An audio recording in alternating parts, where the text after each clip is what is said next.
करें शुरू। आ रही क्या आवाज आवाज? ठीक है बेटा, शुरू करेंगे रीड के लेवल 1 के बेस से। सबसे पहले मैं आपको सिलेबस बता दूं कि सिलेबस क्या है। जो आपका सिलेबस है वो राजस्थान की कोई भी परीक्षा हो, राजस्थान की कोई भी परीक्षा हो, उसका 70% सिलेबस है बेटा। मतलब पूरा सिलेबस नहीं है। अगर आप कोई अन्य एग्जाम्स की भी परीक्षा की तैयारी करेंगे या एग्जाम्स देंगे तो 70% आपका गणित में काम चल जाएगा रीड के सिलेबस से। समझ आ गई बात आप लोगों को? सबसे पहले हम लोग सिलेबस का डिस्कशन कर लें कि क्या क्या सिलेबस है और क्या क्या हम पढ़ेंगे। ये आप लोगों के पात्रता का सिलेबस है बेटा, ये आप लोगों की पात्रता का सिलेबस है, पाठ्यक्रम। अच्छा, आप सिलेबस से अपने कंटेंट को कंपेयर मत करना क्योंकि वहां चीजें अलग आएगी या अलग है। राजस्थान में सिलेबस को फॉलो किया ही नहीं जाता है। देखो ना, यहाँ पर बोला 1 करोड़ तक की पूर्ण संख्याएं, स्थानीय मान, तुलना, गणितीय मूल संक्रियाएं। इस शब्द का मतलब, इस शब्द का मतलब है सिंप्लीफिकेशन। इस शब्द का मतलब क्या है? सिंप्लीफिकेशन। संक्रिया मतलब प्लस माइनस जोड़ बाकी गुणा भाग। दे दिया उसने नीचे भी आप लोगों को। बोलो क्या क्या आ गया? जोड़ आ गया, बाकी आ गया, गुणा भाग, और ये इंडियन करेंसी। चवन्नी अठन्नी के बात करेंगे हम लोग यहाँ पर। फिर उसके बाद अगला जो आता है, मैं कभी भी आपको यूनिट वाइज नहीं पढ़ाऊंगा, यही सिस्टम रहेगा पढ़ाने का। बस आपको सिस्टमेटिक ढंग से पढ़ाई करनी है। 70% सिलेबस है मैथ्स में रीट लेवल 1 में, और ये काफी होता है। अब कोई भी एग्जाम्स की तैयारी करें, हमारा मकसद तो रीट लेवल 1 है, लेकिन तुम लोग क्या है कि चेन नहीं पड़ता है, तुम कोई भी एग्जाम्स दे लेते हो तो वहां 70% काम आएगा बेटा आपको। समझ आ रही क्या बात आपको? फिर आगे बढ़े, भिन्न की अवधारणा, मतलब वो आ गया, फ्रैक्शन वगैरह के पार्ट आ गए। उचित भिन्न, समान हर वाली उचित भिन्नों की तुलना, कंपैरिजन करना। इससे हर बार क्वेश्चन आता है रीट में, हर बार क्वेश्चन आता है रीट में। फिर आगे बढ़े हम लोग तो अभाज्य गुणनखंड, एलसीएम, एचसीएफ और अभाज्य संख्याएं। अभाज्य संख्याओं से भी हर बार प्रश्न आएगा आपके। हो सकता है डायरेक्टली प्रश्न आए, हो सकता है इनडायरेक्टली प्रश्न आए। ये जो चीजें हम पढ़ रहे हैं लाइव भी चल रही है। अगर आप जब भी लाइव देखेंगे तो ईयरफोन का यूज करें, पेन कॉपी लेकर के बैठे। अनशन बाजार में घूम रहे हो, देख रहे हो तो कोई मतलब नहीं निकलेगा बेटा। ठीक है, सिस्टमेटिक ढंग से पढ़ें आप लोग। लाइव पढ़ने का भी तरीका होता है, उस हिसाब से पढ़ें। ऐसा मन किया तब देख लिया, ये कर लिया, वो कर लिया, उससे आप सब जीरो भागते हैं। फिर आगे बढ़े, एक ही नियम, एवरेज, प्रॉफिट लॉस और सिंपल इंटरेस्ट। ये लेवल 1 के हिसाब से हैं, लेकिन हम लोग मुख्य परीक्षा के हिसाब से भी देखेंगे तो इसमें प्रतिशत भी है और आप लोगों का कंपाउंड इंटरेस्ट यानी चक्रवर्ती ब्याज भी जुड़ा हुआ है। फिर आगे बढ़े तो ये सब आकृतियां आ गई बेटा, सब आकृतियां जिसमें आपका एरिया, क्षेत्रफल और ज्योमेट्री सब कुछ इसी में समाया हुआ है। ये आप लोगों का बेड़ा पार कर देगी। अगर आपको लगता है कि मुझे समय नहीं मिलता है, मुझे कुछ भी टाइम नहीं मिलता है, तो आप इस क्लास की कथा को भी सुनेंगे और एक बार नोट कर लेंगे तो भी आप लोगों का काम बहुत अच्छे से चल जाएगा। लेकिन शर्त है कि थोड़ा सा आप लोगों को मेहनत करनी पड़ेगी। इतना भी आप गणित पर ध्यान ना दें, और भी आपके सब्जेक्ट 10-12 सब्जेक्ट हैं आप लोगों के, उन पर ध्यान दें। लेकिन हाँ, क्लासरूम में फुल कंसंट्रेशन के साथ, या जब आप लाइव देख रहे हैं तो फुल कंसंट्रेशन के साथ उन्हें देखें, आप लोग उन्हें समझें, बार बार प्रयास करें आप। चलो आगे बढ़ते, ये सिलेबस है बेटा लेवल 1 का। इसमें मुख्य परीक्षा का सिलेबस भी अगर जोड़ दिया जाए तो केवल एक चीज की कमी है, सीआई एंड परसेंटेज की, बाकी सेम सिलेबस है, सेम सिलेबस। फिर आगे बढ़े कि क्या क्या मैं क्लास में आपको पढ़ाऊंगा, क्या क्या कंटेंट कवर करवाया जाएगा, वो आप लोग देखिएगा। आप लोग सबसे पहले हम लोग बात करेंगे नंबर्स की। संख्याओं पद्धति के अंदर नंबर्स पढ़ाऊंगा, विभाजिता, भागफल, संख्याओं की संक्रियाएं, वर्गमूल, घनमूल, इकाई का अंक, ये सारी चीजें जो हैं आप लोगों की फर्स्ट पार्ट के अंदर आ गई। सुन रहे हैं आप लोग? ये पहला पार्ट आ गया आप लोगों का, जिसमें हम लोग,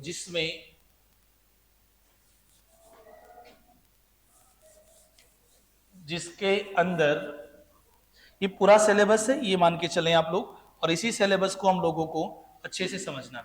एक बार दोबारा देखिएगा, नंबर सिस्टम के अंदर क्या क्या पढ़ेंगे? विभाजिता, भागफल, संख्याओं की संक्रियाएं, वर्गमूल, घनमूल, संख्याएं, इकाईकांक, शेषफल, परमय, सरलीकरण, घातांक नियम, गुणनखंड, योगफल, विविध प्रश्न, दशमलव भिन्न। ये सब आप लोगों के टॉपिक के अंदर आएंगे और इसी क्रम में पढ़े जाएंगे। फिर उसके बाद अंकगणित आ जाएगी, और अंकगणित के अंदर क्या पढ़ा जाएगा? एलसीएम, एचसीएफ पढ़ा जाएगा। अब आप इन चीजों को कंपैरिजन करो इससे, इस सिलेबस में तो कहीं से कहीं तक शेषफल प्रमेय नहीं लिखा हुआ है, आप क्यों पढ़ाएंगे? 2018, 2021, 2022, 2022 की मुख्य परीक्षा सब में शेषफल प्रमेय से क्वेश्चन था। आप कहेंगे सर यहाँ तो विभाजिता नहीं लिखा हुआ, आप विभाजिता काहे पढ़ाएंगे हमें? और मैं आपको बता दूं, विभाजिता से भी क्वेश्चन आता है, इसलिए आप सिलेबस को फॉलो नहीं करेंगे। हम ये पॉइंट पढ़ेंगे, ये पॉइंट मैंने पिछले 2011, 12, 15, 18, 21, 22 इन परीक्षाओं के सिलेबस को देख करके बनाए हैं। यही आपका सिलेबस है असली। आप जो माध्यमिक शिक्षा बोर्ड ने या अधीनस्थ बोर्ड ने जो सिलेबस जारी किया है उससे आपको कोई लेना देना नहीं है। ये कंटेंट पढ़े जाएंगे, सॉरी ये सिलेबस है और कंटेंट ये पढ़ा जाएगा। ये A to Z सब कुछ मिलेगा, आप इसे नोट ना करें। आप लोगों को इसकी पीडीएफ, जैसे आप घर तक पहुंचोगे उससे पहले आपको पीडीएफ मिल जाएगी आपके एप्लीकेशन पर, आप चिंता ना करें। ये मेरी हेडक है, तुम्हारी हेडक तो आज से पढ़ाई करना शुरू है, लगभग 2-2.5 महीने लगेंगे और सिलेबस कंप्लीट हो जाएगा। शुरू में क्लास का ड्यूरेशन कम रहेगा, लेकिन धीरे धीरे आप लोग भी परिपक्व हो जाएंगे, सीख जाएंगे कि पढ़ना कैसे है, फिर क्लास का शेड्यूल भी बढ़ा दिया जाएगा। क्लियर है सभी के दिमाग में? तो सबसे पहले जो हम शुरू करेंगे बेटा, सबसे पहले जो हम शुरू करेंगे वह शुरू किया जाएगा संख्याएं। नंबर सिस्टम के अंदर सबसे पहले मतलब शुरू क्या किया गया बेटा? Number system. कौन सा पॉइंट शुरू किया गया? नंबर सिस्टम शुरू किया जा रहा है। और नंबर सिस्टम के अंदर मैं आपको क्या पढ़ाऊंगा? संख्याएं पढ़ाऊंगा बेटा। क्या पढ़ाया जाएगा? संख्याएं पढ़ाई जाएगी। संख्याएं क्या है भाई? जब शुरुआत संख्याओं की, जब हम पैदा होते हैं तो जब हमें सबसे पहले पढ़ाया जाता है वो 1 पढ़ाया जाता है, 0 नहीं पढ़ाया जाता है। 1 2 3 4 5 6 गिनती सिखाई जाती है हमें, 1 2 3 4 5 6 7 8 सिखाया जाता है, जो संख्याएं गिनने के काम आती हैं। जैसे आप लोग यहाँ 100-150 जने बैठे हैं तो गिने 1 2 3 4 5 6 7 100 गिना। तो गिनने के लिए जिन संख्याओं का प्रयोग किया जाता है उन संख्याओं को हम लोग कौन सी संख्या बोलते हैं? प्राकृत संख्या बोलते हैं। उन्हें हम लोग क्या बोलते हैं? नेचुरल नंबर बोलते हैं। फिर पता चला कि नेचुरल नंबर आए कहां से, तो फिर संख्याओं की श्रेणियां बनी, संख्याओं पर खोज हुई, और जब संख्याओं पर खोज हुई तो क्या क्या संख्याएं बनी वह देखिएगा आप लोग। क्या क्या संख्याएं बनी, ध्यान से सुनना, इसी को समझेंगे आज के क्लास में हम लोग। बेटा संख्याएं अगर कोई पूछेगा आपसे, पूछा गया है कि संख्याएं कितनी प्रकार की होती हैं, संख्याएं कितनी प्रकार की होती है, तो जवाब आएगा केवल 2 प्रकार की संख्याएं होती है। इस संसार में केवल अगर संख्याएं हैं तो केवल वो 2 हैं, केवल वो 2 संख्याएं। बोलो कौन कौन सी ऐसी 2 संख्याएं? तो जवाब आया एक तो प्राकृत है, और सॉरी एक तो वास्तविक संख्या है और एक काल्पनिक संख्या है। इसके अलावा संसार में कोई संख्या ही नहीं है। ये जितनी भी हम संख्याओं के बारे में पढ़ रहे हैं ये सब इन्हीं के प्रकार हैं। बोलो कितनी संख्याएं? जल्दी बोलो कितनी संख्याएं? 2। कौन कौन सी? वास्तविक और काल्पनिक। अवास्तविक नहीं, काल्पनिक। वास्तविक संख्या को हम अंग्रेजी में क्या कहते हैं बेटा? Real number. और काल्पनिक को क्या कहेंगे हम लोग? इमेजिनरी नंबर कहेंगे। हालांकि हम तो हिंदी मीडियम के लोग हैं, हम तो हिंदी में याद रखेंगे, और हिंदी शब्द के कितने पर्यायवाची हैं उनको भी याद रखना पड़ेगा। तो संख्याएं कितने प्रकार की हैं? 2 प्रकार की, एक तो वास्तविक है और एक काल्पनिक है। तो सबसे पहले हम लोग काल्पनिक संख्याओं का पत्ता कट कर देते हैं। अगर हम लोग 10 साल पहले चले जाएं तो काल्पनिक संख्याओं से हमारे राजस्थान की परीक्षा में कभी क्वेश्चन नहीं आया, कभी क्वेश्चन नहीं आया। लेकिन आजकल अगर देखा जाए, प्रेजेंट जमाने को देखा जाए, तो सर काल्पनिक संख्याओं से भी प्रश्न आ रहे हैं। तो पहले हम काल्पनिक संख्याओं का पत्ता कट कर देते हैं। मैं फिर रिपीट कर रहा हूं, जो मैंने शुरू में आपको सिलेबस दिखाया था उस सिलेबस को फॉलो नहीं करना है। अगर उसको जो फॉलो किया आपने, पॉइंट टू पॉइंट है वो, तो तो कभी भी काम नहीं चलेगा बेटा, कभी भी काम नहीं चलेगा। बस आपका काम है समझना, सीखना, नोट करना, खत्म। अगर आप क्लास भी पढ़ रहे हैं तो मैं आपसे कह रहा हूं कि 70% से 80% काम चल जाएगा आप लोगों का। अगर थोड़ी और मेहनत करी तो 90% चल जाएगा, और दबा के करी तो 95% चल जाएगा। और इतना ही चाहिए हमें, वो आपके ऊपर है कि आप कितना पढ़ते हैं। पहली क्लास चल रही है और इस पहली क्लास में सबसे पहले गणित की शुरुआत हुई है, और गणित की शुरुआत नंबर से, संख्याओं से हो रही है। तो सबसे पहले संख्याएं दो प्रकार की बनी, एक वास्तविक बनी और एक कौन बनी, काल्पनिक बनी। अच्छा, काल्पनिक संख्याएं क्या है? तो पहले काल्पनिक संख्या का पत्ता कट कर देते हैं। काल्पनिक संख्या का पत्ता कट करते हैं कि काल्पनिक संख्या कौन सी है। तो ध्यान दीजिएगा, अगर अंडर रूट के अंदर माइनस आ जाता है, बेटा क्या हुआ, अंडर रूट के अंदर अगर माइनस है तो ये सारी संख्याएं क्या कहलाएगी, काल्पनिक संख्या कहलाएगी। पहचानो कि कौन काल्पनिक है, तो अंडर रूट के अंदर जहां माइनस है वह काल्पनिक है। अगर अंडर रूट के अंदर माइनस आ गया तो वह संख्या क्या कहलाएगी, काल्पनिक संख्या कहलाएगी। ये सब काल्पनिक है, ये सब काल्पनिक है। अंडर रूट -11 यह भी काल्पनिक है। बाजार जाओ और कोई पूछे आपसे कि बताओ मैं काल्पनिक हूं कि वास्तविक हूं, तो पहचानने का तरीका क्या है, अंडर रूट के अंदर अगर माइनस है तो वह काल्पनिक है, और अगर अंडर रूट के अंदर माइनस नहीं है तो काल्पनिक नहीं है। क्या ये काल्पनिक संख्या है क्या, बताना मुझे। अरे काल्पनिक है क्या, ये काल्पनिक है क्या? अच्छा, ये काल्पनिक क्यों नहीं, समझ में आ गया क्या आप लोगों को? क्योंकि अंडर रूट के अंदर माइनस नहीं, माइनस कहां है, बाहर है। ये तो देसी बात हुई कि पहचानेंगे कैसे। अरे तो पहचानने की बात हुई है। गणित कहती भैया परिभाषा क्या है, गणित कहती कि ये तो देसी तरीके की बात करी, समझाएंगे कैसे कि क्या है। बात तो समझ में आ गई ना, काल्पनिक क्या है, अंडर रूट के अंदर क्या आता है, माइनस आता है। अगर अंडर रूट के अंदर माइनस है तो संख्या क्या कहलाएगी, काल्पनिक कहलाएगी। लेकिन परिभाषा क्या है, तो ध्यान से सुनिएगा। कोई भी संख्या हो संसार में, अगर उसका स्क्वायर करने पर, उसका वर्ग करने पर अगर आपको ऋणात्मक प्राप्त होता है, अगर आपको उसका स्क्वायर करने पर नेगेटिव मिलता है, तो वह संख्या क्या होगी बेटा, काल्पनिक होगी। अदरवाइज, अन्यथा वह वास्तविक होगी। जैसे देखो आप लोग, ये अंडर रूट 3 है, मैं इसका स्क्वायर कर रहा हूं, अंडर रूट 3 का स्क्वायर कर रहा हूं। बोलो अंडर रूट 3 का स्क्वायर करेंगे तो स्क्वायर रूट से ही हट जाएगा बेटा, तो आगे समझा देंगे, फिलहाल ध्यान रखो इसको। तो कितना आएगा, 3 आएगा। बोलो धनात्मक आया कि ऋणात्मक आया, वर्ग करने पर धनात्मक प्राप्त हो रहा है ना, इसका मतलब ये वास्तविक है, काल्पनिक नहीं है।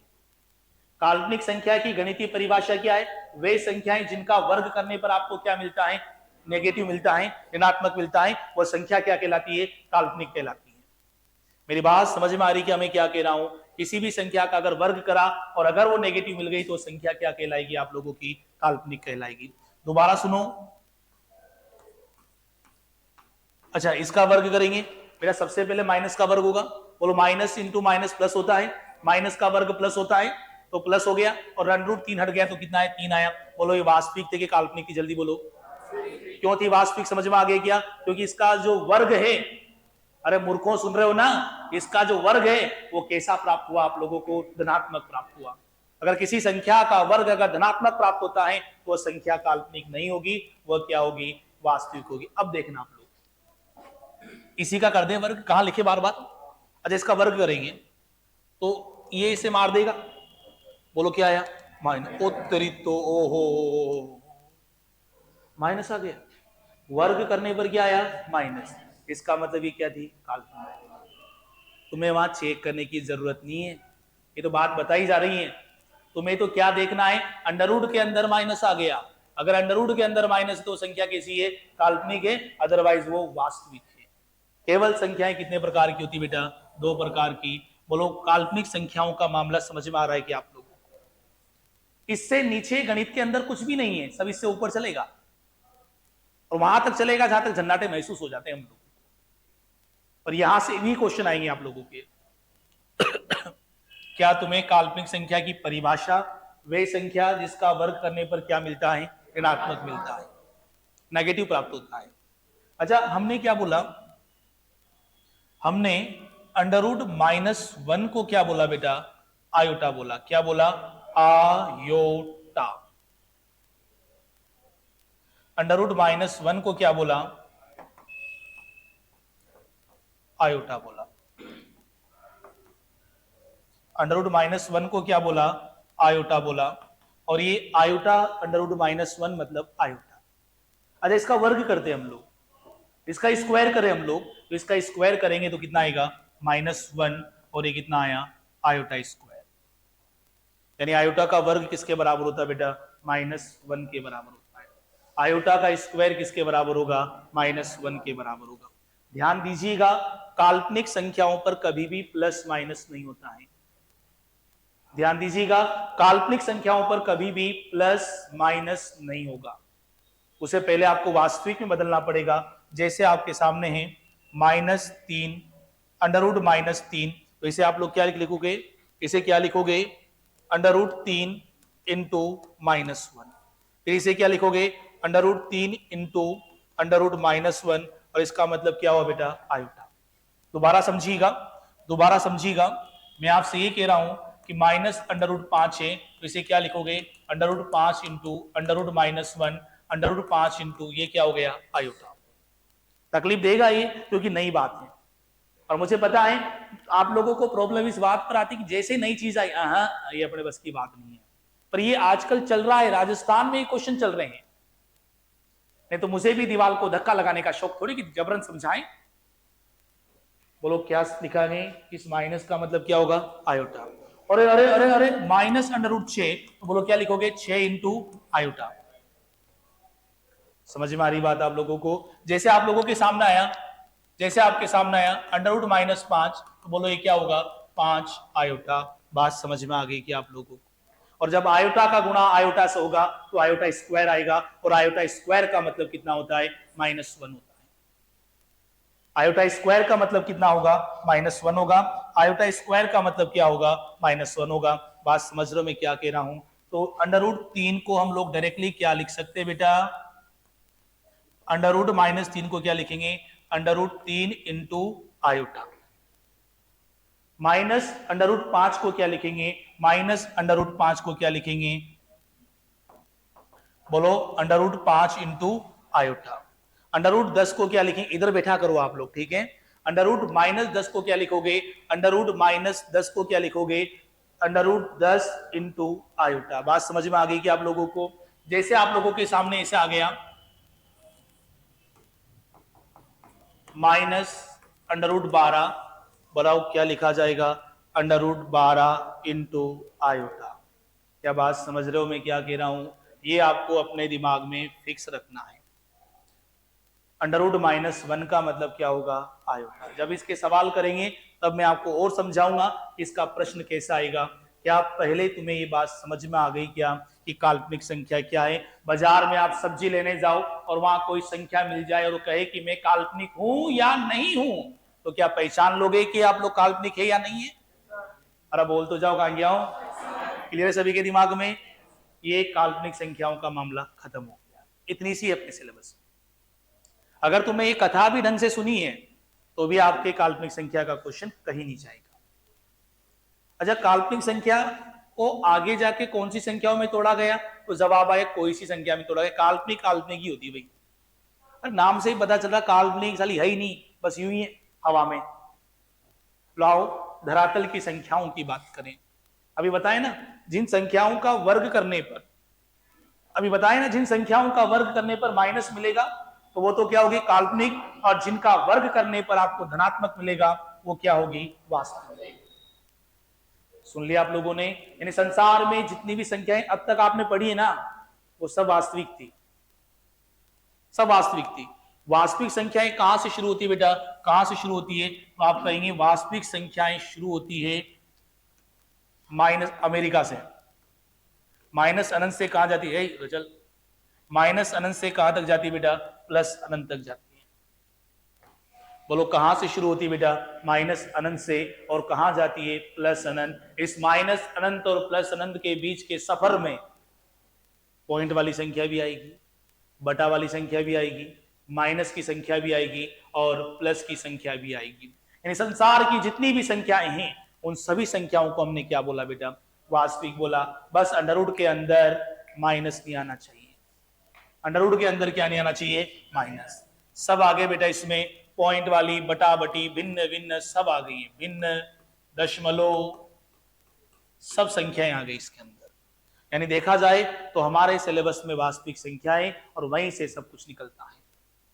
बताओ, वास्तविक संख्याओं की गणितीय परिभाषा समझ में आ गई कि आप लोगों को? वह संख्या जिनका वर्ग करने पर क्या मिलता है? धनात्मक मिलता है। और ये पढ़ाना भी पड़ेगा सरकारी मास्टर बनने के बाद आप लोगों को, और ये आएगा और कुछ भी नहीं आएगा। वो संख्याएं माइनस अनंत से प्लस अनंत के बीच का जो सफर है, वो सारी की सारी संख्याएं कौन सी है? वास्तविक संख्याएं हैं। अच्छा, एक और बात, इन वास्तविक संख्याओं को एक और बात में तोड़ा गया। किसमें तोड़ा गया? सुन्ना, परिमेय और अपरिमेय में। बोलो, किसमें तोड़ा गया? परिमेय और अपरिमेय में तोड़ा गया। पता है, परिमेय और अपरिमेय संख्याओं को अगर एक साथ मिला दिया जाए तो वापस से बन जाती है कौन सी संख्या? वास्तविक संख्या। अरे हमारे राजस्थान की परीक्षा में प्रश्न आया कि परिमेय तथा अपरिमेय संख्या के समुच्चय, समुच्चय मतलब मिलान, परिमेय तथा अपरिमेय संख्याओं के समुच्चय को क्या कहेंगे? तो वास्तविक संख्या। जब संसार की सभी परिमेय और अपरिमेय संख्याओं को मिला दिया जाए तो वह संख्या क्या कहलाएगी? वास्तविक संख्या कहलाएगी। ढंग से फुल कंसंट्रेशन के साथ सुनना बेटा, इस बात की गारंटी है कि क्लास का एक एक शब्द आप लोगों को याद रहेगा, और भूल जाओ तो रिकॉर्ड रहेगा, आप लोगों को एप्लीकेशन पे एज इट इज मिल जाएगा। आप लोग रिवीजन भी कर सकते हैं और 1 ईयर तक रहेगा, 1 साल तक रहेगा। इसमें आपकी पात्रता भी हो जाएगी लगभग, और मुख्य परीक्षा भी हो जाएगी। नहीं भी हो तो भी दोबारा पढ़ने की आवश्यकता नहीं है। पात्रता क्लियर होने के बाद आपको गणित नहीं पढ़नी है, केवल रजिस्टर को एक बार यूं यूं करना है। समय खराब नहीं करना हमें, क्योंकि समय है ही नहीं हमारे पास, समय नहीं है बेटा। और जिसको लगता है कि समय है तो कोई बात नहीं, गांव चल जाओ, पानी फेरने का काम चल रहा है, ठीक है ना। चलो, क्या यह तक का मामला समझ में आ गया? क्या बाजार में जाओगे, वास्तविक संख्या काल्पनिक संख्या को पहचान लोगे क्या आप लोग? अच्छा, प्रश्न आया कि अंडरवुड -3। अरे रुक तो जाओ गांगियाओ, मुझे पूछने तो दो पहले। पूछने का अधिकार तो मेरे पास है, तुम्हें तो उत्तर बताना है। मैं आपसे पूछूं कि बताओ ये परिमेय है कि अपरिमेय? बताओ क्या है, परिमेय कि अपरिमेय? मूर्खों, ये कुछ भी नहीं है। परिमेय अपरिमेय किसके भाग है? वास्तविक संख्या है। अरे ये वास्तविक ही नहीं है, ये वास्तविक ही नहीं है। और जब ये वास्तविक नहीं है तो इसके परिमेय अपरिमेय की तो बात ही नहीं उठती है। समझ में आ रही क्या बात? परिमेय अपरिमेय किसका भाग है? जल्दी बोलो। तो ये वास्तविक थी नहीं ना, तो इस पर प्रश्न उठता ही नहीं है कि √-3 अगर आ भी जाए तो भाई साहब ये ऑप्शन कभी हो ही नहीं सकता। समझ में आ रही क्या बात आप लोगों को? क्लियर है सभी के दिमाग में? हमारे सिलेबस में अब यही सारी संख्याएं, इतना सा इनका नॉलेज था जो हमने ले लिया है। सर परिमेय क्या है, अपरिमेय क्या है, ये सब चलेंगी, 2-3 दिन में खत्म होंगे ये। धीरे धीरे वास्तविक संख्याओं की हमने छटनी करी और फिर उन्हें दशमलव संख्या में रखा बेटा। किसमें रखा? दशमलव संख्या। दशमलव संख्या में हमने ये सीख लिया है कि जितनी भी आप लोगों की 0 से लेकर के 9 तक के अंकों से जो बन रही है, उन सबको हमने क्या कहा? दशमलव संख्या कहा। उन सबको हमने क्या कहा बेटा? दशमलव संख्या कहा। उन सबको हमने क्या कहा? दशमलव संख्या कहा। उन सभी संख्याओं को हमने क्या कहा? दशमलव। देखो राजस्थान में प्रश्न आया, सुनिएगा प्यारे विद्यार्थियों, निम्न में से सब लिखेंगे। मुझे पता तुम रीट की तैयारी करने वालों, तुम्हारा एक ही काम होता लिखने का, तो कब से तुम्हारा हाथ हो बेकाबू हो रहा है, हम कब लिखेंगे, और वो अधिकार छीन लिया गया आज तुमसे। तुम्हारा काम केवल सुनने का है, चुपचाप सुनते रहे आप लोग, ठीक है? फिर बाद में एक साथ नोट करेंगे, अपन लोग ठेके में नोट करेंगे। प्रश्न आया राजस्थान में, निम्न में से दशमलव संख्या है option A, option B, option C, option D. 3.4, 571, 371 और ऑल इज वेल। अच्छा बताइए, दशमलव संख्या आपके हिसाब से दशमलव संख्या क्या होगी? तो बताइए। हाँ मुझे पता था गांगियाओं, तुम क्या करते हो, पॉइंट देखते दशमलव बता देते हो। अरे ये तो करते हो, पॉइंट आ गया दशमलव, पॉइंट आ गया दशमलव। ऐसा नहीं है। दशमलव संख्या कौन है? दशमलव संख्या कौन है? जो 0 से लेकर के 9 तक के अंकों से मिलकर के बन रही है, वो दशमलव संख्या है। जो 0 से लेकर के 9 तक के अंकों से बन सकती है वह दशमलव संख्या है। अच्छा तुम पॉइंट देख के बता रहे हो क्या? लो लो लो चाट लो पॉइंट को, आ गया तुम्हारा पॉइंट। बात समझ में आ रही है कि मैं क्या कह रहा हूं? सभी दशमलव संख्याएं बेटा, ये सभी दशमलव संख्याएं, दशमलव संख्याएं कौन होती है? जो 0 से 9 तक के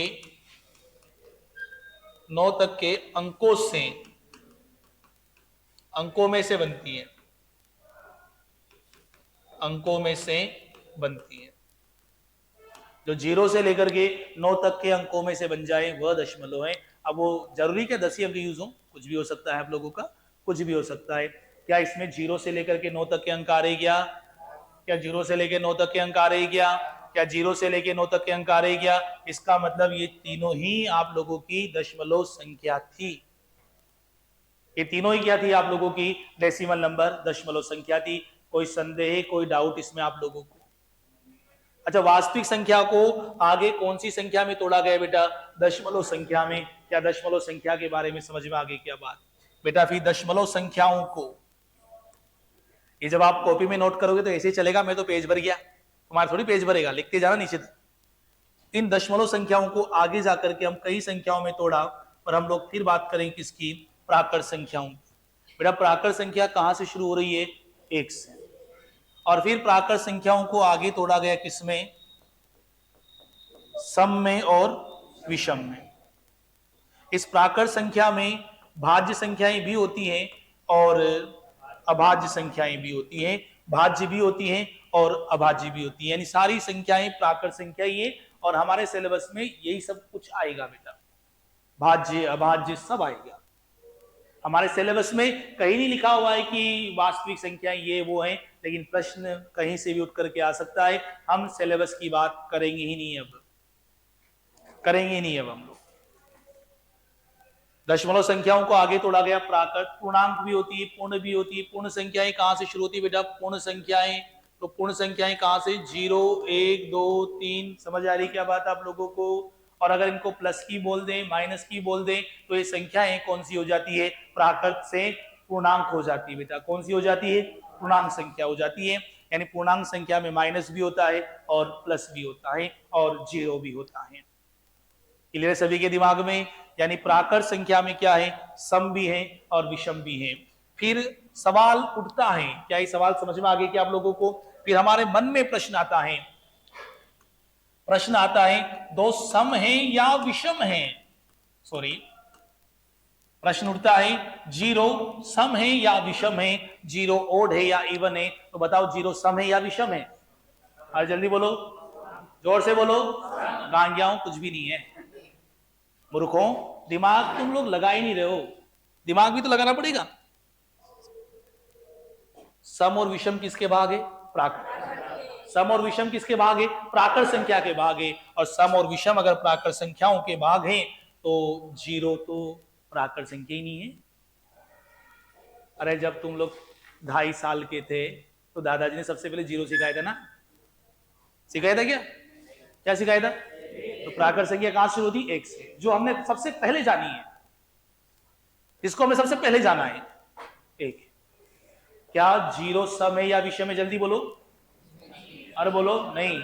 अरे 0 के सम और विषम पर प्रश्न ही नहीं उठ सकता है, क्योंकि 0 प्राकृत ही नहीं है। प्राकृत संख्या किसका विभाजन है? जल्दी बोलो। सम और विषम का। तो बताओ 0 सम हुई कि विषम हुई? कुछ भी नहीं है। कई गांगिया मास्टर भी बता देते हैं कि 0 इज इवन नंबर, 0 सम संख्या है, 0 सम संख्या है। अरे 0 कुछ भी नहीं है। सबसे छोटी सम संख्या कहां से शुरू होती है?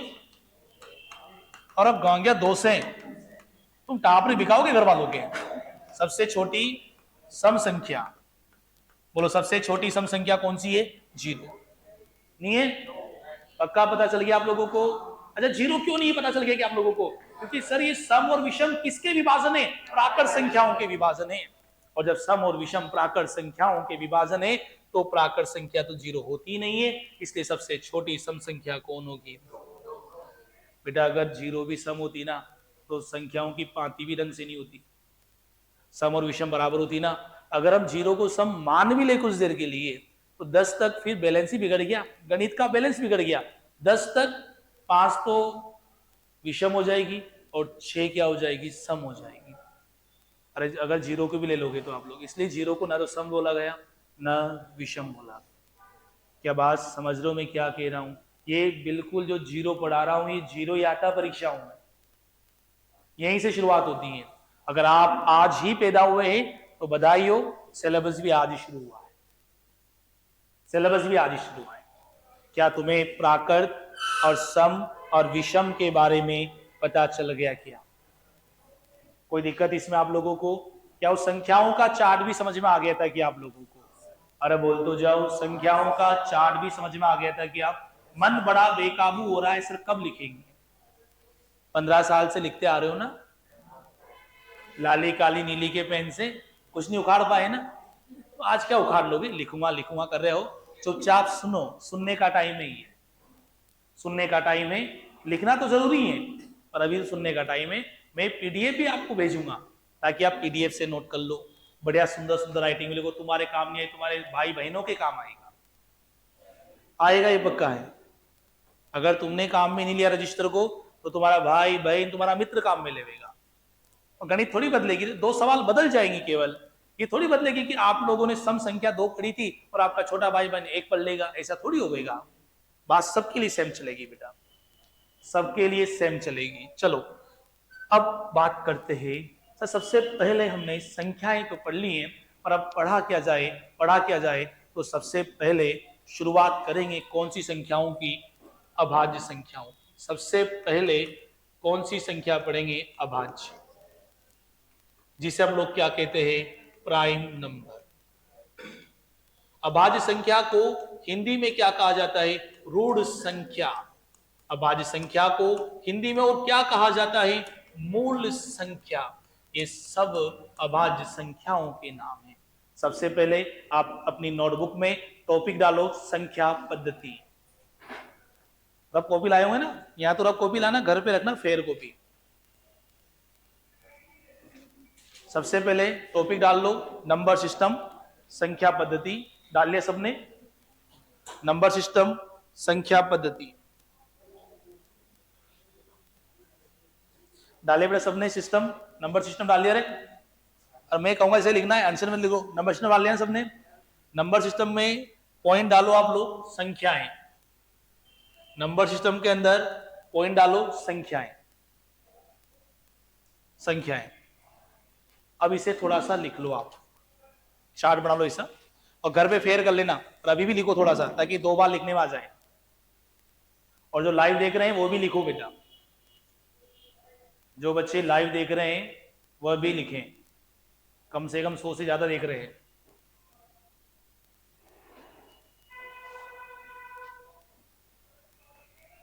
वो भी लिखें। रोज 7 बजे क्लास लगेगी, फिक्स टाइम है, फिक्स शेड्यूल है, इसमें आप ऊपर नीचे ना करें। आपको लगता है कि मुझे ज़्यादा शाम हो जाती है, मैं घर नहीं जा पाऊंगा, ये वो, तो आप ऑफलाइन ना खरीद करके लाइव बैच खरीद ले, ऑनलाइन ज़्यादा बढ़िया है। एक ही बात है, फ्रॉम क्लासरूम चल रहा है, तो एक ही बात है, बस वहां आप अकेले रहेंगे और यहाँ 2 मित्र रहेंगे आपके साथ।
संख्याएं केवल दो ही प्रकार की होती बेटा, एक वास्तविक और एक काल्पनिक।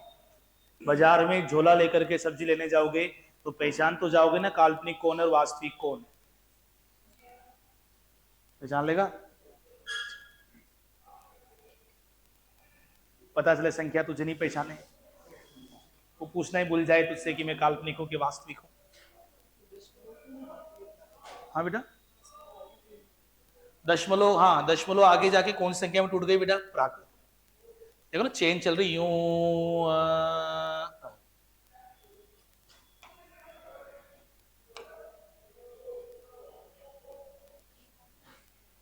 हाँ बोलो। हाँ प्राकृत संख्या ही भाज्य अभाज्य का रूप लेती है आगे जाके, पर एक ना तो भाज्य होता है ना अभाज्य होता है। सब लिखना ही है, तेरे लिए लिखा था मैंने। मेरा जन्म ही भारत में तेरे लिए तो हुआ है कि तू रीट की तैयारी कर, तुझे पढ़ाऊंगा। रसिया में पैदा होता नहीं तो मैं, ये भी लिखो, सब लिखना ही है। जो मैंने लिखा है ना वो तुम्हें लिखना ही है, क्योंकि हर बात सटीक लिखी हुई है। यहाँ रजिस्टर बनने से कोई मतलब नहीं है, हर बात सटीक है। अगर गांव में आपका मित्र है वो भी अगर मैथ्स पढ़ना चाहता है तो वो भी लाइव बैच परचेस कर सकता है, क्योंकि यहाँ आना, मकान का किराया, रोटियां बनानी, कपड़े धोने, वो सारे कलेश तुम्हारे भी काम आएगा। बस नाम लिया जा रहा है, बाकी सब महत्वपूर्ण बातें हैं, सभी में काम आएगा। तो बेसिक गणित चल रही है अभी। चलो हो गया। हाँ लिखो, आराम से लिखो, टेक योर टाइम, खूब टाइम है, खूब बड़ी जिंदगी है, कटे कटती नहीं है, नींद की गोलियां खानी पड़ती हैं।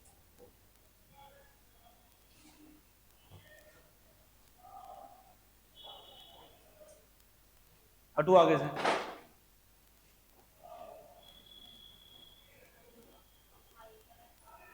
आयोटा, आयोटा, √-1 को हम क्या बोलेंगे, आयोटा।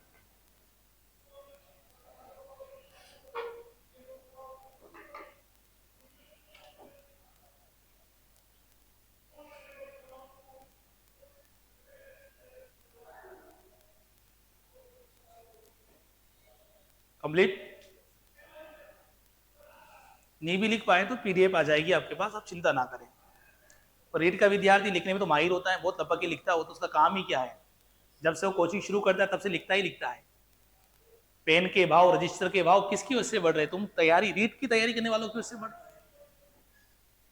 ले देके रजिस्टर रजिस्टर रजिस्टर रजिस्टर, तो खुद को ही पता है तुम्हारे सब्जेक्ट कितने हैं। चलो हो गया सभी का कंप्लीट, पढ़े बेटा आगे, कंप्लीट सबका मामला। इस प्रश्न का आंसर मैंने डी क्यों किया, समझ में आ गई कि आप लोगों को, क्योंकि क्योंकि क्योंकि कहां से बनती बेटा, कहां से बनती दशमलव संख्याएं, 0 से लेकर के 9 तक के अंकों में से बनती हैं। और ये जो आप देख रहे तीन ऑप्शन ऊपर के, ये जो आप तीन ऑप्शन देख रहे हैं ऊपर के, ये तीनों ऑप्शन 0 से लेकर के 9 तक में से बने हैं, इसलिए यह भी सारी की सारी दशमलव ही संख्याएं हैं, दशमलव संख्याएं हैं।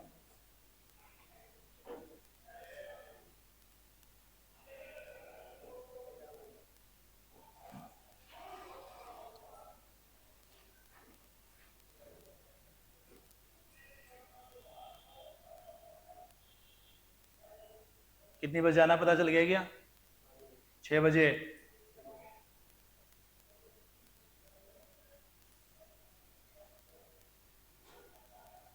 दोबारा बताऊं, दोबारा बताऊं डी कैसा आया,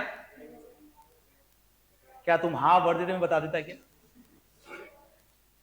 तुम्हें तो यही पता नहीं 1500 में 50 किलो दाल वाली कैसे आ रही है। चलो ये हो गया बेटा, गणित नहीं चल रही है, दुनियादारी चल रही है। गणित को गणित की तरीके से समझोगे तो कभी समझ ही नहीं आएगी, दुनियादारी है दुनियादारी।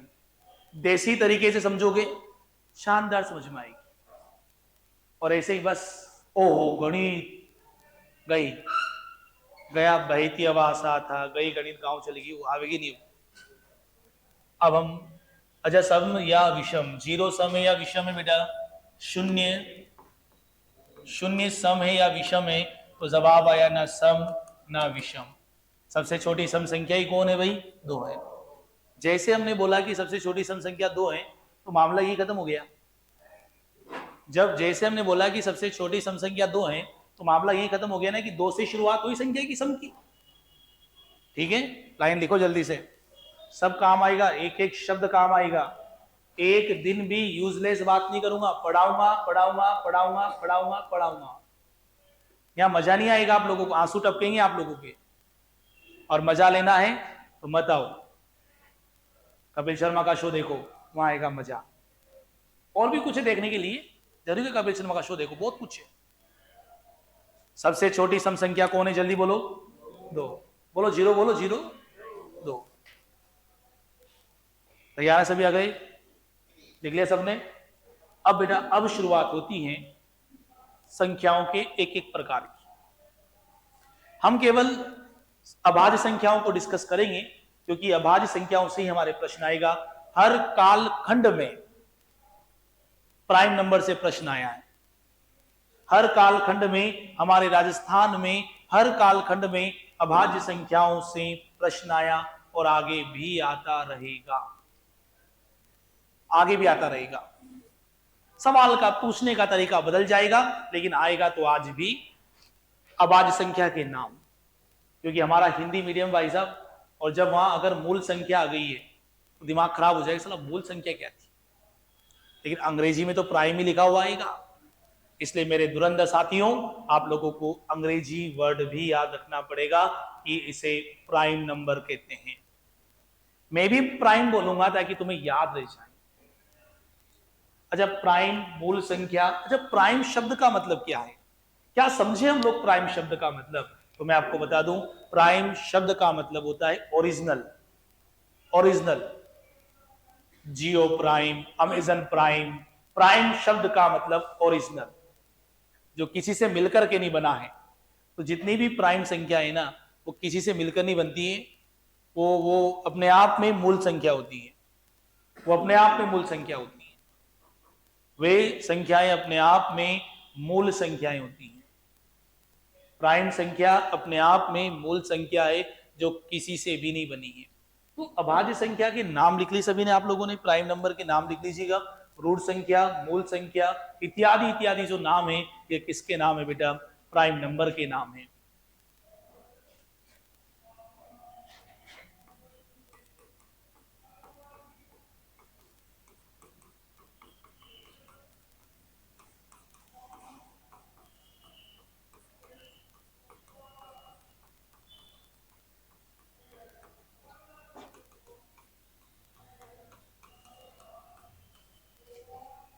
बेटा अभाज्य संख्या की परिभाषा बचपन में भी आपको पढ़ाई गई थी। बचपन में भी आपको अभाज्य संख्या की परिभाषा पढ़ाई गई थी। क्या पढ़ाई गई थी? कि अभाज्य संख्याएं वे संख्याएं जिनमें स्वयं का और एक का भाग जाता है। याद आएगी आप लोगों को? चौथी क्लास में पढ़ाई होगी आप लोगों को कि अभाज्य संख्या वे संख्याएं जिनमें स्वयं का और एक का भाग जाता है। गलत है, गलत है। सही क्या है? वे संख्याएं जिनके केवल 2 गुणनखंड होते हैं। which have exactly 2 factor, जिनके केवल 2 गुणनखंड होते हैं, वे संख्याएं क्या कहलाती है? अभाज्य संख्याएं कहलाती है। वे संख्याएं जिनके कितने गुणनखंड होते हैं बेटा? 2। ना 2 से कम ना 2 से ज्यादा। बताओ, सबसे पहले शुरू करें कहानी को हम लोग, ये लिख देते हैं, यहां लिखेंगे। अच्छा, 1 के गुणनखंड बोलो आप लोग, 1 के गुणनखंड बोलो, जल्दी बोलो। 1। अच्छा, गुणनखंड क्या है? जो दी गई संख्या को काट दे, को काट दे। जैसे 6 के गुणनखंड कौन कौन है? 1, 2, 3, 6। 2 इंटू 3 नहीं, हट, 2 इंटू 3 नहीं है। 6 के गुणनखंड कौन कौन है? 1, 2, 3, 6। समझ आ गई क्या बात आप लोगों को? तो 1 के गुणनखंड कौन है बेटा? 1 है। अच्छा, 2 के गुणनखंड क्या होंगे? 1 और 2। 3 का गुणनखंड क्या होगा? 1 और 3। समझ आ रही क्या बात आपको? 4 के गुणनखंड बोलो, 1, 2, 4। 5 का बोलो, 1, 5। 6 के बोलो, 1, 2, 3, 6। 7 के बोलो, 1 और 7। बात समझे मैं क्या कह रहा हूं आप लोग? बताओ, अभाज्य संख्याएं क्या हैं? जिनके क्या होते हैं? 2 गुणनखंड होते हैं, जिनके क्या होते हैं बेटा, दो गुणनखंड होते हैं, वे संख्याएं क्या कहलाती है, अभाज्य कहलाती है। जिनके दो गुणनखंड होते हैं वो क्या कहलाती है, अभाज्य कहलाती है। क्या एक अभाज्य संख्या है क्या? यस या नो? क्यों नहीं? समझ में आ गई क्या? एक के कितने गुणनखंड है, जल्दी बोलो। एक। जबकि एक के गुणनखंड कितने होने चाहिए थे? दो। है क्या? अभाज्य संख्या कौन होती है?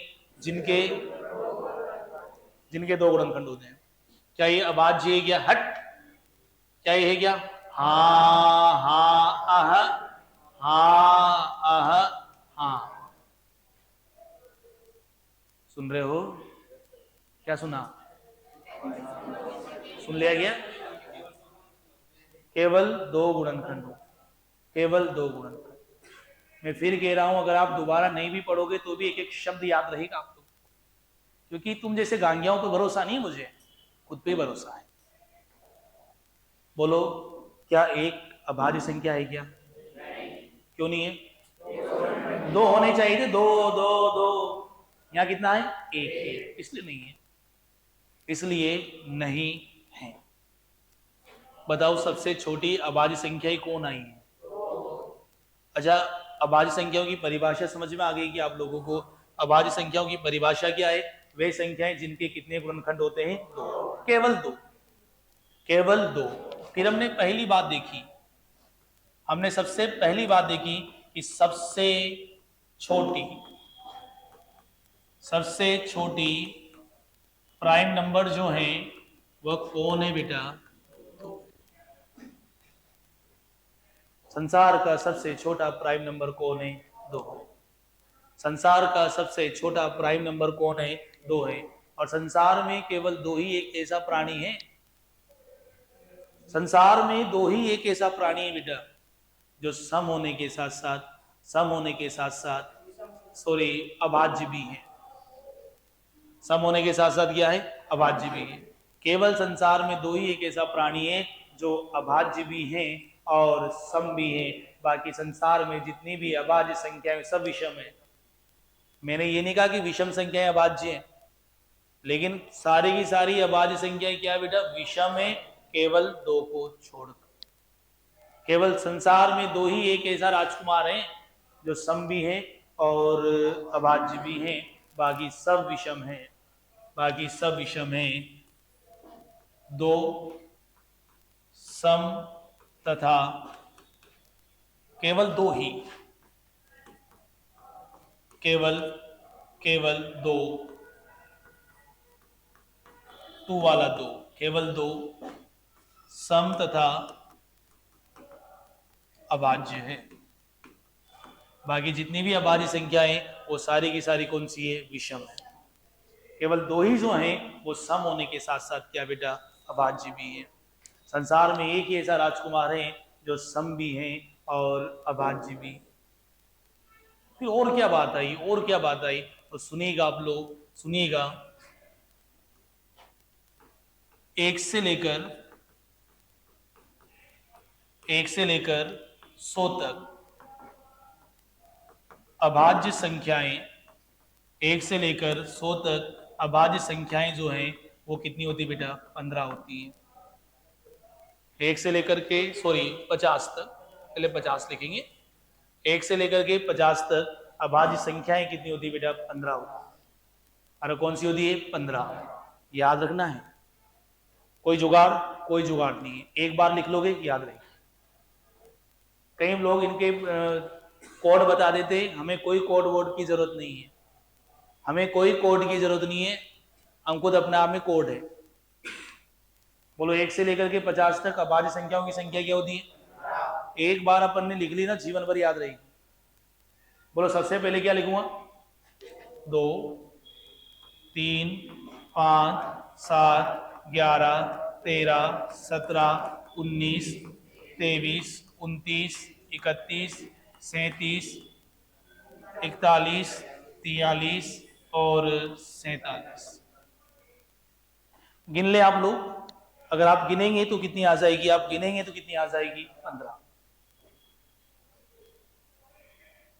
सर हमें तो लिखना ही नहीं आए, कोई मंत्र है ना? मंत्र, भारत के उत्तर दिशा में जाओ,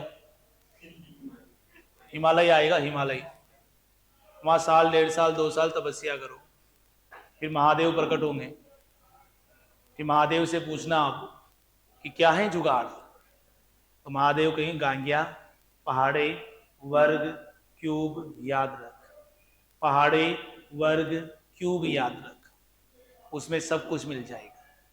जब आप लाइव, जो बच्चे लाइव देख रहे बेटा, आप लोगों को डेमो क्लास डाली हुई है, उसमें मैंने वर्ग स्क्वायर क्यूब के बारे में बताया हुआ है, तो वह भी देखें और आप लोग भी देखें। बताओ 1 से लेकर के 50 तक कुल कितनी अभाज्य संख्या होती है? 15। कोई जुगाड़? कोई जुगाड़ नहीं। जुगाड़ करेंगे ना बड़ी संख्याओं के लिए, 100 तक नहीं करेंगे। अच्छा, किसी के मन में आ रही कि सर मुझे एक संख्या से प्यार है पर वो आनी है यहाँ पर, बता दो कोई। 39 नहीं आई? 39 3 का भाग जा रहा है, 13 × 39, 13 × 39। समझ में आ रही क्या बात आपको? जल्दी से लिखो 3 बातें। पॉइंट ये परिभाषा लिखी थी बेटा, अगर छूट भी जाए तो घबराना नहीं है, सब मिलेगा, घर तक पहुंचेगा। लेकिन फिर भी यहां भी लिखो तुम लोग, तो पता चले कुछ लिखा ही नहीं हमने तो, क्योंकि रीट का बच्चा तो अपनी पढ़ाई को कितने रजिस्टर भरे उससे नापता है। ओहो, इस मास्टर ने कम पढ़ाया है यार, क्योंकि इसने बढ़िया नहीं पढ़ा रहा है, और एक ने पेज ही पेज भरा दी, हाँ ये पढ़ा रहा है। ये परिभाषा लिख ली बेटा, रजिस्टर से अपनी पढ़ाई को मत तोलो बेटा। कितने ही रजिस्टर भर लो,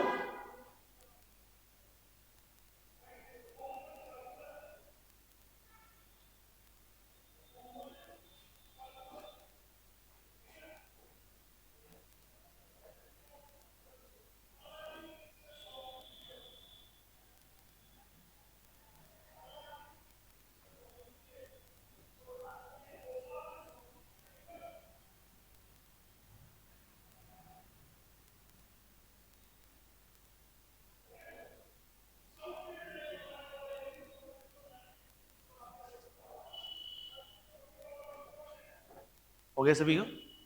आराम से लिखो, टेक योर टाइम।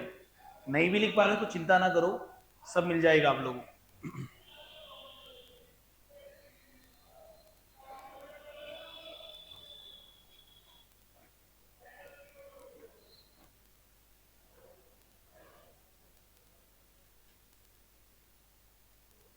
जो लाइव देख रहे हैं वो भी पेन कॉपी के साथ ही पढ़े बेटा, टाइम पास के लिए मत देखो, या फिर जब भी देखो जब आप फ्री हो तब। मान लो 7 बजे आपकी क्लास रहती है या कुछ और भी काम रहता है, तो आप 10 बजे पढ़ो, पर तब पढ़ो जब बिल्कुल फ्री रहो आप, ठीक है ना? अनशन नहीं पढ़ना है।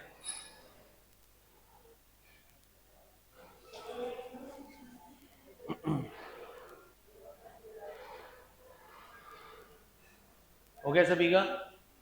अच्छा, 1 से लेकर के 50 तक अभाज्य संख्या जा रहा है क्या?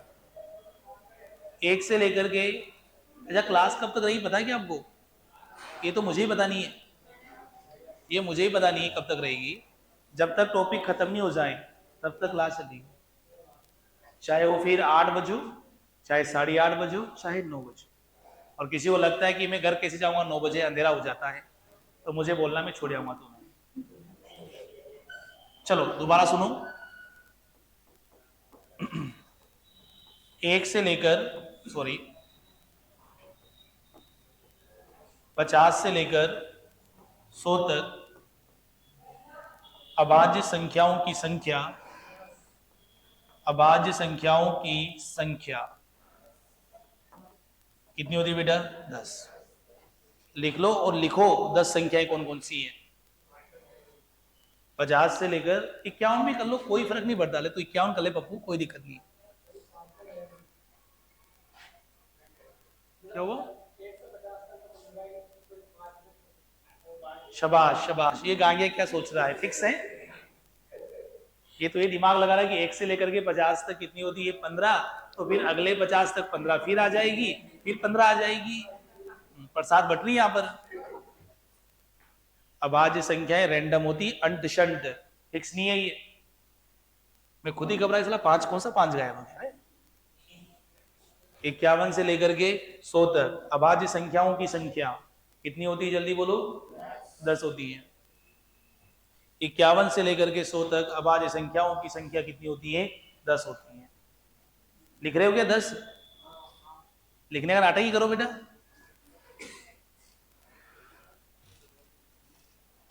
आप अगर लेवल 2 की भी तैयारी कर रहे हैं तो भी ये काम आएगा आपके। चलो इधर सुनो, बस बस बस बस, ए इधर आओ। चलो, किसने 51 तो लिख दी ना? अरे 51 तो लिखी ना? बोलो सबसे पहले क्या आएगा? 53, 53 के बाद 59। अगर किसी बच्चे ने 57 लिख दी है तो उसे सलाह दी जाती है सुबह शाम दूध के साथ 19 के पहाड़े का जाप करें। 19 या 57। मूर्खों, जो किसी के पहाड़े में आ जाती है वो अभाज्य संख्या नहीं होती है। अभाज्य संख्या ने कह दिया भाई साहब मैं किसी के पहाड़े में नहीं आती हूँ। 53, 59,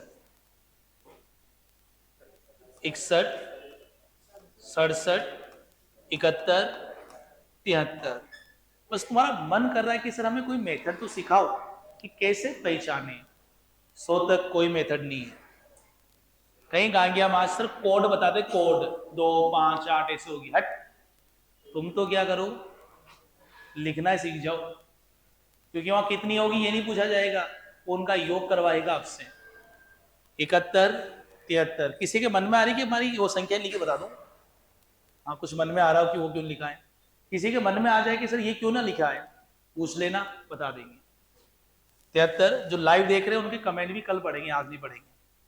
आज तो कुछ पढ़ाई नहीं देना, आज तो शुरुआत कर रहे हैं।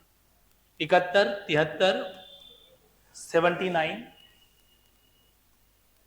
83, वन नहीं बेटा, 83, 89 और 97। 87 नहीं है, 29 या 87। 29 3 87, 29 या 87। 29 में 3, 87 में 3 का भाग जाता है। गिन लो 10 हो रही कि नहीं हो रही है? 1 2 3 4 5 6 7 8 9 10। बोलो 1 से लेकर के 50 तक कितनी होती है? जल्दी बोलो। हाँ, 1 से लेकर के 50 तक कितनी होती है बेटा? 15। और 51 से लेकर के 100 तक कितनी होती है? 10। 10 तो वह है, 15 ये हैं। बोलो 15 और 10 कितनी हो गई बेटा? 25। 15 और 10 कितनी हो गई? 25। क्या तुम्हें ये बात समझ में आ गई क्या? बोलो 1 से लेकर के 100 तक अभाज्य संख्याओं की संख्या कितनी होती है? 25।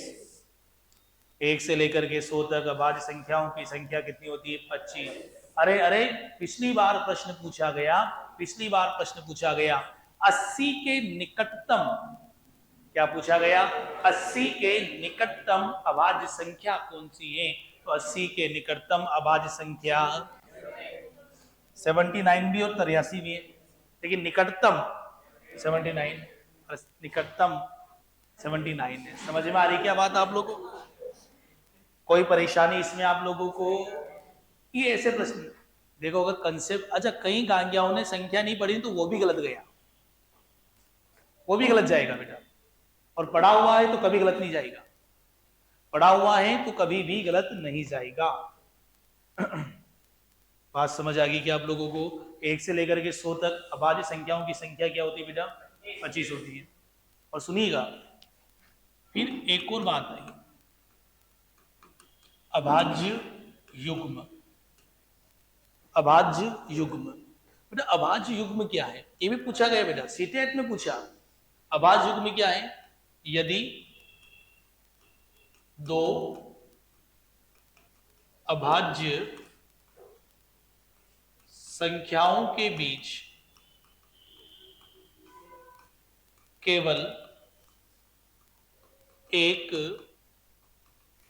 भाज्य संख्या हो तो यह युग्म, हट जाओ मैं आगे से भी, अभाज्य युग्म कहलाता है। क्या कहलाता बेटा? अभाज्य युग्म कहलाता है। क्या कहलाता है? अभाज्य युग्म कहलाता है। मतलब अभाज्य युग्म क्या है? अभाज्य, भाज्य और फिर अभाज्य। अगर दो अभाज्य संख्याओं के बीच में केवल एक भाज्य संख्या हो तो वह युग्म क्या कहलाता है बेटा? अभाज्य युग्म कहलाता है। पहले एक बार और क्यों ना सो तक की अभाज्य संख्याओं पर हाथ फेर लिया जाए, मजा आ जाएगा। लो लिखते हैं 2 3 5 7 11 13 17 19 23 29 31 37 41 43 47 53 59 61 67। अरे मेरे लिए भी तो रुको यार, मैं तो बूढ़ा व्यक्ति हूँ, तुम तो बोले जा रहे हो, मैं तो लिख भी तो रहा हूँ। 79 83 89 97। सांस भरवा दिया तुम लोगों ने। अब इधर सुनो क्या बोला गया। ये 25 संख्या है बेटा, याद रखनी पड़ेगी। और याद क्या रखनी, आज तुम्हारी आंखों के सामने 2 बार लिख दिया और तुम भी 2 बार लिख लोगे, परमानेंट याद होगी यार। बार बार पढ़ने की बजाय एक बार पढ़ो, ठोक बजा के पढ़ो। इस तरह से पढ़ो कि दोबारा मौका नहीं मिलेगा हमें पढ़ने का। चलो ढूंढे। हाँ गया 3 का भाग जरा इसमें, 3 3 9 3 एकम 3। और किसी के भी आ रहा हो 93 क्यों नहीं तो पूछ लो, बता दूं अभी। 31 नहीं आएगा बात हो गया। ओ 31 की आप करा दो, ठीक है ठीक है, पहाड़े सीखी तुम तो। चलो अभाज्य युग में क्या है, जल्दी बोलो। अभाज्य युग में क्या है? अभाज्य संख्या, भाज्य संख्या, अभाज्य संख्या। मतलब 2 अभाज्य संख्याओं के बीच में अगर एक ही संख्या है वो अभाज्य युग में। ठीक है, गिने 3 4 5। 3 4 5 दिख रहा सभी को? 5 6 7 11 12 13 11 12 13 17 18 19। ओ ये रहा गड़बड़ मत कर देना। 41 42 देखो पहले तो देखो कितने क्लोज थे, धीरे धीरे छिद्रे छिद्रे होते जा रहे हैं। और देखो 59 60 61 71 72 73। बस गिनो 1 2 3 4 5 6 7 8। बोलो 100 तक कितने अभाज्य युग्म होते हैं? 8। C-TET में पूछ लिया ये। बोलो 100 तक कितने अभाज्य युग्म होते हैं? 8। अगर ये नंबर सिस्टम पढ़ रहे हो किसी और परीक्षा में भी आता है तो भी आपका कंप्लीट है, मान लो तो भी कंप्लीट है। बताओ 1 से लेकर के 100 तक प्रश्न पूछेगा, 1 से लेकर के 100 तक अभाज्य युग्मों की संख्या कितनी होती है? जवाब आएगा 8। 1 से लेकर के 100 तक अभाज्य युग्मों की संख्या कितनी होती है? अभाज्य युग्म कितने होते हैं? 8। 60.5 मत बोल देना कि सर ये इधर भी मुंह मार रहा है इधर भी मुंह मार रहा है, ऐसा नहीं होगा। बोलो 100 तक अभाज्य युग्मों की संख्या कितनी हो गई बेटा? 8 हो गई। क्या तुम्हें ये 8 अभाज्य युग्म समझ में आ गई क्या? कोई परेशानी इसमें आप लोगों को? नोट कर लीजिएगा, ये बात भी लिखिएगा आप लोग, और लाइव वाले भी लिखें चुपचाप से। और धीरे धीरे लाइव में बेटा धीरे धीरे सतुना बैठेगा, अचानक से नहीं बैठेगा। पहले तुम्हें ऑनलाइन पढ़ना सीखना पड़ेगा, तब समझ में आएगा।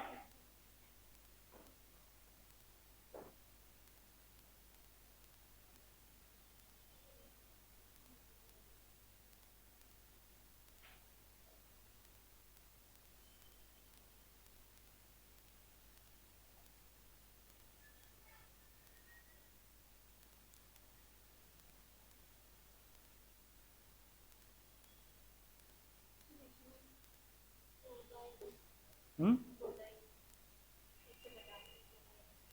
14 रही है, कुछ बच गई क्या?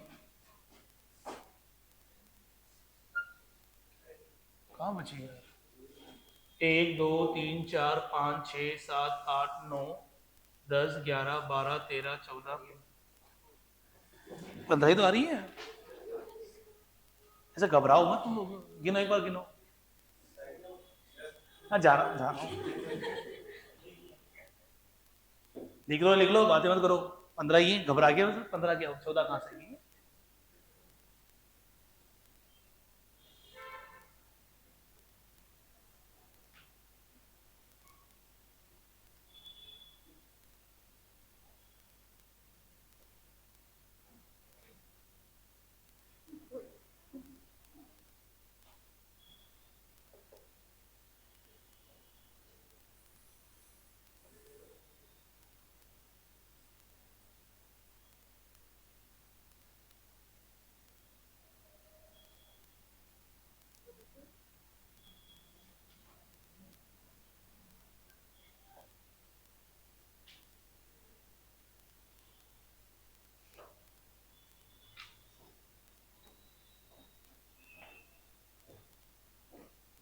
कंप्लीट। बेटा अभाज्य युग्म समझ में आ गया कि आप लोगों को अभाज्य युग्म क्या है?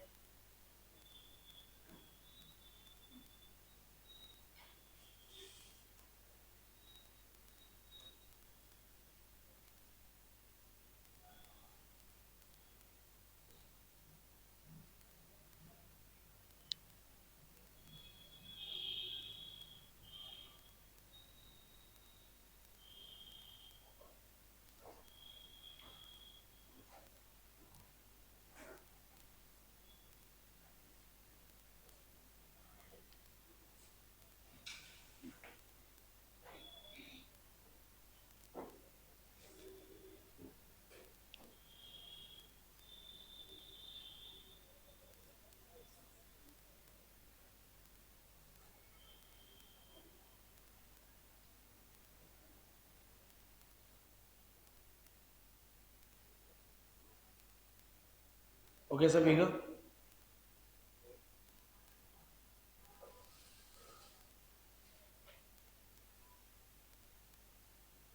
बढ़े आगे।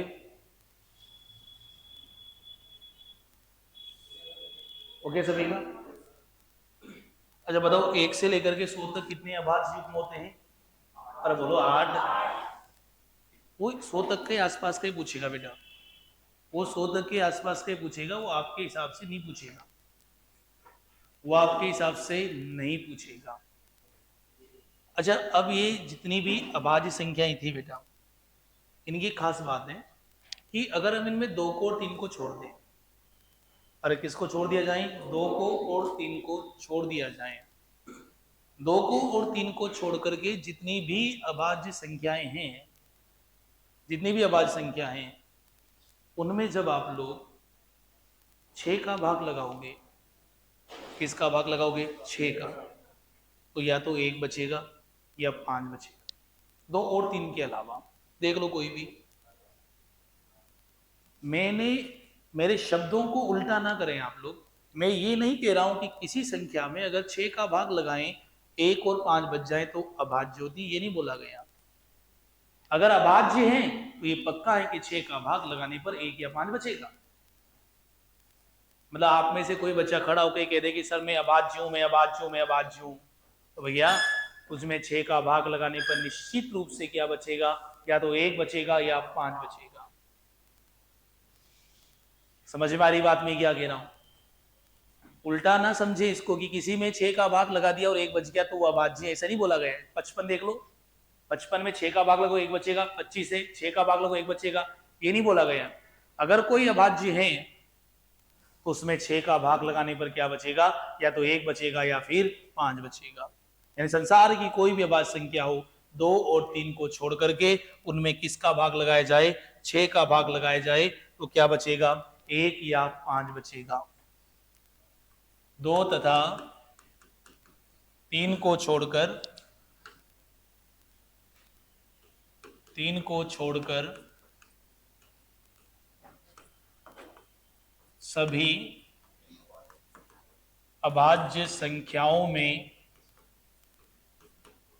अभाज्य संख्याओं में 6 का भाग लगाने पर 1 या 5 बचता है। कोई भी अभाज्य संख्या हो, लेकिन कौन सी संख्या को छोड़ करके? 2 तथा 3 को छोड़ करके। अतः 2 तथा 3 को छोड़ करके कोई भी संख्या है उसमें 6 का भाग लगाओगे तो या तो 1 बचेगा या 5 बचेगा। 5 बचने का मतलब 1 कम पड़ना। जैसे 23 है, 23 में 6 का भाग लगाया, 6 चौका 24, 1 और होता तो भाग पूरा पूरा जाता, नहीं है तो 5 बचने का मतलब है 1 कम पड़ रहा है। तो यहां पर इसको ऐसे लिखा जा सकता है 6k ± 1 के रूप में। अब तक राजस्थान में इस पैटर्न से कभी क्वेश्चन नहीं आया, लेकिन आपके सीटेट में आ गया है। एक बार तैयारी करनी है, सब एग्जाम निकलने जो आप लोगों के लेवल के हैं। आप लोग रीट के अलावा भी अगर आप लोग नवोदय का दोगे, केवीएस का दोगे, और भी आप लोग डीएसएसएसबी का दीजिएगा, सब में काम आएगा बेटा, सब में काम आएगा। लेवल 1 दीजिएगा, लेवल 2 दीजिएगा, सब में काम आएगा। इवन मैं कह रहा हूं कि राजस्थान की परीक्षा में आप पटवार की भर्ती का एग्जाम देंगे तो भी 70% काम आएगा। पूरा काम नहीं आ सकता है क्योंकि पूरा तो सिलेबस ही नहीं तुम्हारे, 50% सिलेबस भी नहीं तुम्हारे को, लेकिन काम वो 70% का करता है, इफेक्टिव सिलेबस है आपका। बताओ अभी अभाज्य संख्याओं को किस रूप में लिखा जा सकता है? 6k प्लस माइनस 1 के रूप में लिखा जा सकता है, 6k प्लस माइनस 1 के रूप में लिखा जा सकता है। इसे नोट कर लीजिएगा, कल यहीं से आगे स्टार्ट किया जाएगा फॉर्मूला, कल यहीं से आगे स्टार्ट किया जाएगा। और कल तैयार होकर के आए आप लोग, क्लास का टाइम 8:30 और 9 तक रहेगा, ठीक है? शक्लें बिगाड़ ले तो आप लोग, 2 तथा 3 को छोड़कर